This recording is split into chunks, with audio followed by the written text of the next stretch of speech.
Welcome back to the channel, folks. If you're new here, please make sure to mash that subscribe button to support the channel. Today I'm going to be looking at Sons of the Forest and giving my first impressions after over 7 hours of playtime in both the single player and multiplayer.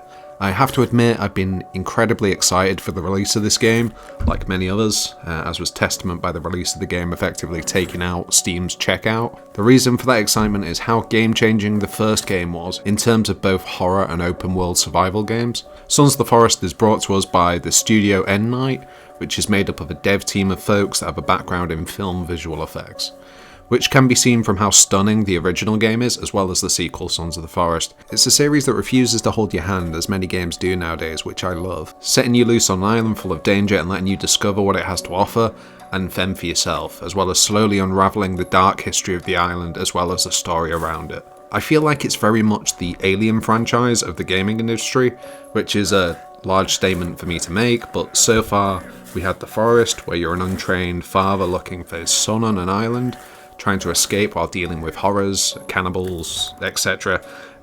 Sons of the Forest, however, has you as a soldier, similarly in a crash, but this time from a helicopter, who needs to find and rescue a billionaire on the island. While the stories obviously differ from Aliens, they have that turn where the sequel is more action inclined and more militaristic. But in this sense, you have guns now and you've got a lot more action there. So how does it play? Sons of the Forest is more of the same if you played the first game, but improved upon. The building mechanic in the first game had you almost dropping blueprints and building them.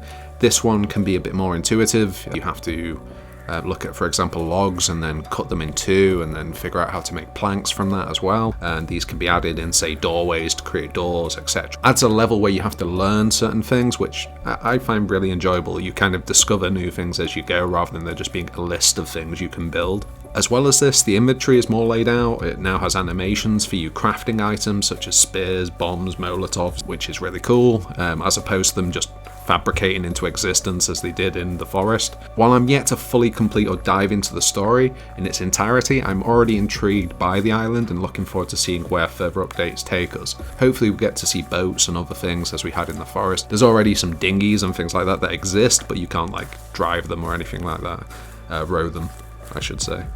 The weapons variety in the game so far is great, from pistols and shotguns to clubs and spears. They're really fun to use and they feel and handle great.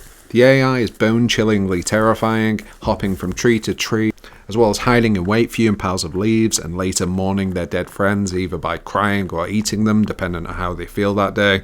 There seems to be a huge variety of tribes and enemies this time around, which adds to the terror. One scenario I encountered in a multiplayer game was our fort being stormed by larger cannibals painted red, who kicked in the door to our camp and proceeded to steal our items. It's in early access, so when it comes to problems, I'm going to be short on giving complaints here, as it's the nature of early access that we see something grow and improve with time.